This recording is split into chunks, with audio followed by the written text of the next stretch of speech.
sobre o julgamento, entre aspas, do núcleo 2, né? E nos concentramos basicamente, dos 6 réus, 5 foram condenados, e nos concentramos nos casos do Silvinei Vasquez e do Felipe Martins. Bom, Silvinei Vasquez, a gente exibiu ontem, né? Uma fala do Alexandre de Moraes no dia do segundo turno de 2022, dizendo, olha, as blitz foram feitas para pegar isso dentro do Código de Trânsito Brasileiro, tudo normal. Alguns ônibus com eleitores foram parados, alguns carros com eleitores foram parados, mas ninguém, ele frisava, ninguém deixou de votar. No julgamento, entre aspas, ontem, falou, não, porque aquilo foi um dos maiores absurdos que eu já vi na história eleitoral brasileira, operações policiais feitas exclusivamente para barrar eleitores de um candidato. E nós, inclusive, apresentamos alguns resultados dessas operações específicas do segundo turno. A apreensão só pela Polícia Rodoviária Federal de R$1,5 milhão em dinheiro vivo no dia do segundo turno. Quem é que anda com dinheiro vivo no dia de eleição importantíssima? Redução do número de acidentes, 72%. Redução do número de mortes de acidentes de trânsito, 32%. Então, a história do Silvinei Vasquez, como todos, né? Estão aí, todos, tudo muito injusto. É uma injustiça completa. E o caso do Felipe Martins, a gente tem coisas loucas também, né? O Max tem falado muito disso.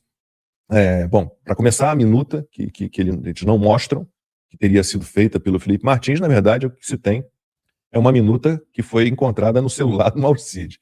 E agora essa história da reunião tão importante, a reunião golpista do dia 7 de dezembro, ninguém consegue provar que o Felipe Martins esteve nessa reunião, e o argumento ontem do Alexandre de Moraes olha só, no dia 19 de novembro, o Felipe Martins pegou um Uber no mesmo horário desta reunião do dia 7. E isso indica que no dia 7, mesmo sem haver provas disso, ele também pegou um Uber. Ou ele pegou um Uber no dia 19 de novembro e só chegou ao Palácio da Alvorada no dia 7. Cara, Lud, não faz o menor sentido. E aí vai o Alexandre de Moraes e diz, não há dúvida de que houve golpe, não há dúvida do envolvimento. Não só não há dúvida, não há dúvida de que tudo isso que eles estão apresentando é uma fajutice completa. Não, e o Felipe Martins, ele trabalhava com o Jair Bolsonaro, ele era assessor do Bolsonaro, ele tinha que pegar um Uber para trabalhar e estar naquele local. Então, assim, qual que é exatamente o problema? Né? Estranho seria se ele pegasse um Uber para estar em outro local, né, no horário de trabalho dele. Então você vê que, assim, tudo ali é absolutamente político, né? Um tribunal absolutamente político, uma decisão infame, e não só as decisões do Moraes, mas a fala também da Carmen Lúcia.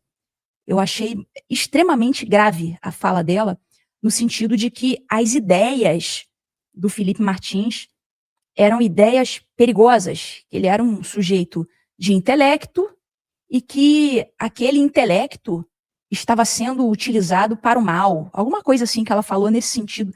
A condenação do Felipe Martins, ela é, em última instância, a condenação do olavismo.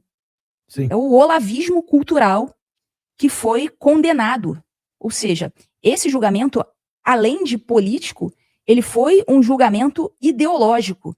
Foi a oportunidade que o STF teve para dar um golpe em um movimento cultural, né, que é o olavismo cultural, para dar um golpe, para criminalizar as ideias do Olavo de Carvalho. Então, essa fala da Carmen Lúcia demonstra bem isso, é a criminalização das ideias.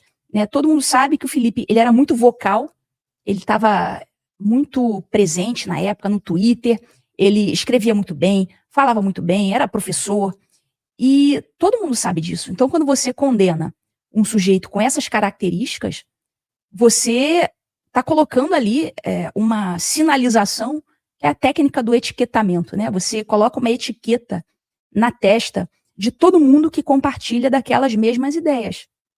E são, né, ideias não apenas políticas, mas são ideias do espectro cultural.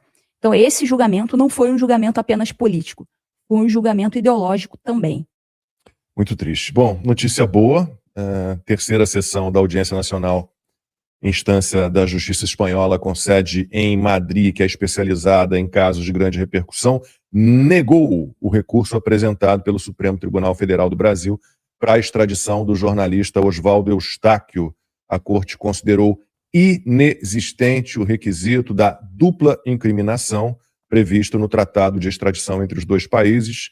Esse critério estabelece que a extradição pode ser negada se os crimes apontados não estiverem previstos no Código Penal do outro país. Então, tem que ser crime no Brasil, o que não é, o que o Oswaldo Eustáquio fez não é crime no Brasil, e tem de ser crime na Espanha, o que também não é. Mas na Espanha eles respeitam que não seja, né? No Brasil já não respeitam mais. O Oswaldo Eustáquio é considerado foragido pela justiça brasileira, ele é acusado de incitar atos antidemocráticos, porque atos democráticos são aqueles dos fascistas que se dizem antifascistas, vocês lembram, né? Que foram às ruas algumas vezes, agrediram policiais, quebraram agências bancárias, concessionárias de carro, pontos de ônibus, queimaram bandeira brasileira, mas eles estavam lá com umas placas que era um ato, dizendo que era um ato pró-democracia. Então basta você levar uma faixa dizendo que é um ato pró-democracia, mesmo que você esteja quebrando tudo, agredindo todo mundo, você é um democrata. E o Oswaldo Eustáquio, as acusações dizem respeito a manifestações em 2021 e 2022, ele também é acusado, no Brasil, claro, de promover campanha de ataques nas redes contra integrantes do STF e agentes federais responsáveis pelas investigações. E a Justiça da Espanha, palmas, né? E é um país socialista, tá? Com um governo socialista. Pedro Sánchez, o primeiro-ministro, é um nojo. Mas a Justiça, pelo jeito, ainda está preservada, funciona e foi muito direta na sua decisão, que tem o seguinte trecho: os atos pelos quais se solicita a extradição não são puníveis pelo nosso sistema jurídico e estão protegidos pelo direito fundamental à liberdade de expressão. E é exatamente isso que eu disse, né? No Brasil, a Constituição também protege a liberdade de expressão, também não há crime de opinião no Brasil, mas no Brasil é aquela história, né? A lei é o que o STF decide.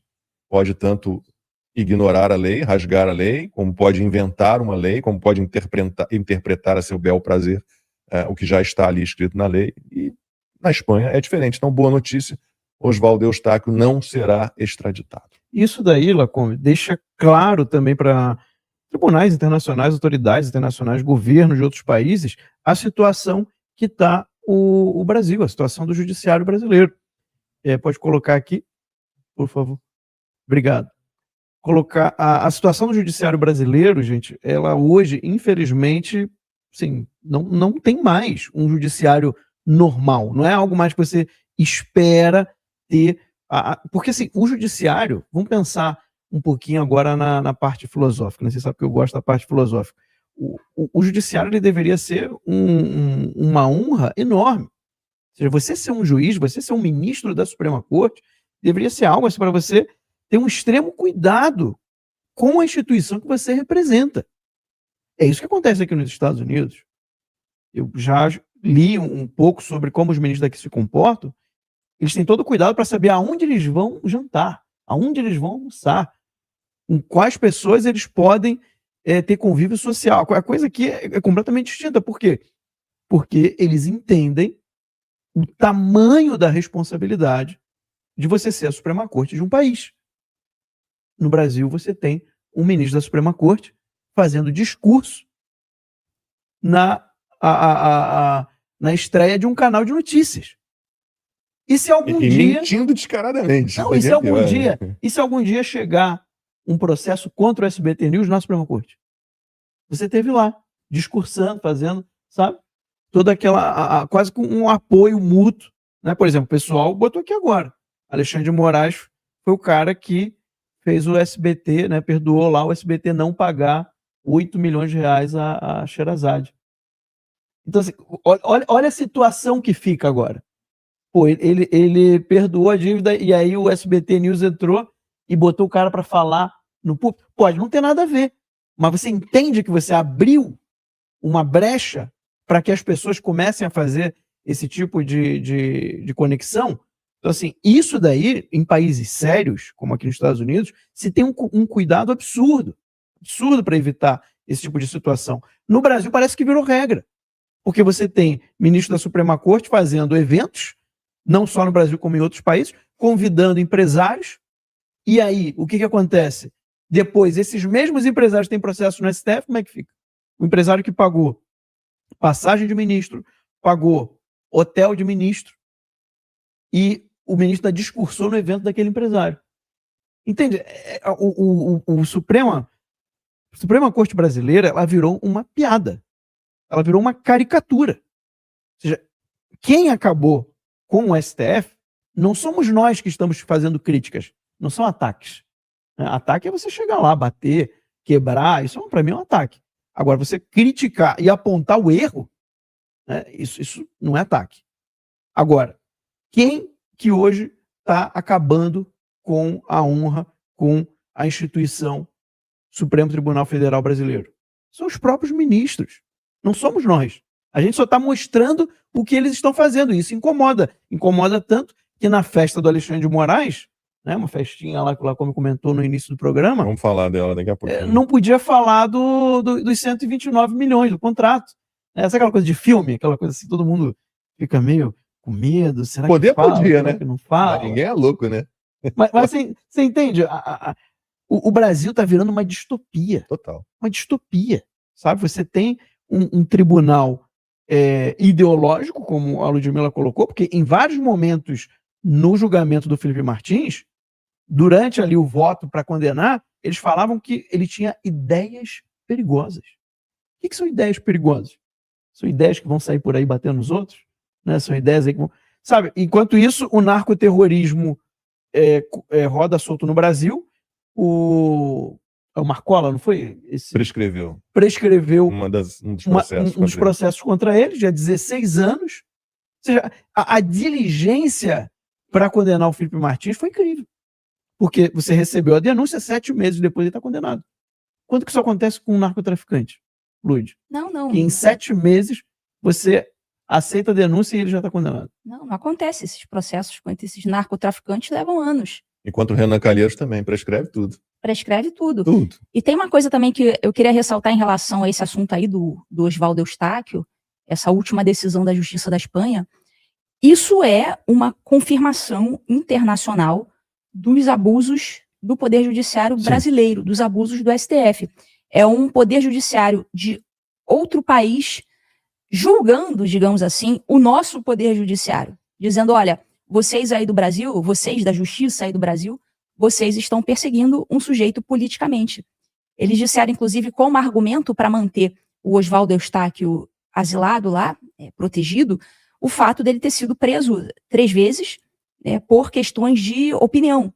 Então, isso aí é também uma sentença internacional contra o STF. Temos uma sentença, assim, metaforicamente falando, uma sentença dos Estados Unidos aplicando a Magnitsky, lembrando que, depois, se vocês quiserem, a gente até pode falar disso, lembrando que os Estados Unidos em nenhum momento disseram que deixou de aplicar a Magnitsky porque considerou o Moraes bonzinho, porque absolveu, digamos assim, o Moraes. Em nenhum momento isso aconteceu.